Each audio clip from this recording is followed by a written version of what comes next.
దేశవ్యాప్తంగా చూసుకుంటే తెలంగాణలోనే మొట్టమొదటిగా ఇక్కడ ఏదైతే వర్గీకరణ ఉందో అది పూర్తి స్థాయిలో చేస్తామన్నాడు. వాస్తవానికి ఇప్పటి వరకు ఇది 10 నెలల కాలం గడుస్తుంది కావచ్చు, సుప్రీంకోర్టు కూడా ఆర్డినెన్స్ ఇచ్చింది దీని మీద. ఇప్పటి వరకు ఆయన పట్టించుకోవట్లేదు. ఎట్లా చూడొచ్చు అంటే ఇదంతా? ఇప్పుడు ఆగస్టు 1వ తారీఖు నాడు మాట్లాడిన రేవంత్ రెడ్డి ఇప్పుడు ఈరోజు 6వ తారీఖు అంటే సుమారు 2 నెలలు దాటిపోయింది.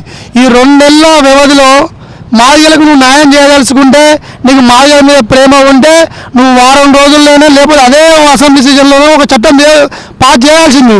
కానీ రేవంత్ రెడ్డి కాలయాపన చేస్తుండు.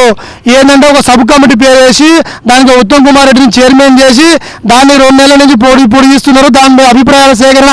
అదే 30 ఏళ్ళ నుంచి రేవంత్ రెడ్డి నీకు అనిపిస్తలేదా? సిగ్గు ఏమైనా ఉన్నదా? దీని మీద మాట్లాడుతుందుకు ఏమైనా ఉన్నదా నీకు? అది 30 ఏళ్ళ నుంచి నువ్వు వర్గీకరణకు అనుకూలంగా ఉన్న మీ కాంగ్రెస్ పార్టీ అనుకూలం అని చెప్పేసి 30 ఏళ్ళు మీ పార్టీ మేనిఫెస్టోలో పెట్టింది. రాహుల్ గాంధీ మాట్లాడి సోనియా గాంధీ హామీ ఇచ్చింది. అందరూ హామీ ఇచ్చిన తర్వాత మళ్ళీ సబ్ కమిటీ పేరు ఎందుకు? అభిప్రాయాలు ఎందుకు? ఇలా లోకూర్ కమిషన్ మీరు 96లో 1965లో లోకూర్ కమిషన్ కాంగ్రెస్ పార్టీ వేసింది. ఏం చెప్పింది లోకూర్ కమిషన్ తీర్పు?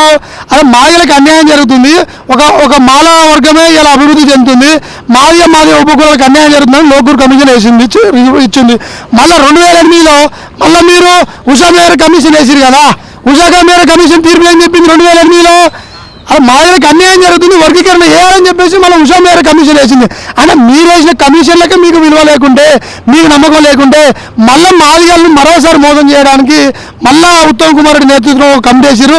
అది ఉత్తర కమిటీ. అది ఉత్తమ్ కుమార్ రెడ్డి ఉండే ఉత్తర కమిటీ. అది మాకైతే నమ్మకం లేదు ఉత్తమ్ కుమార్ రెడ్డి.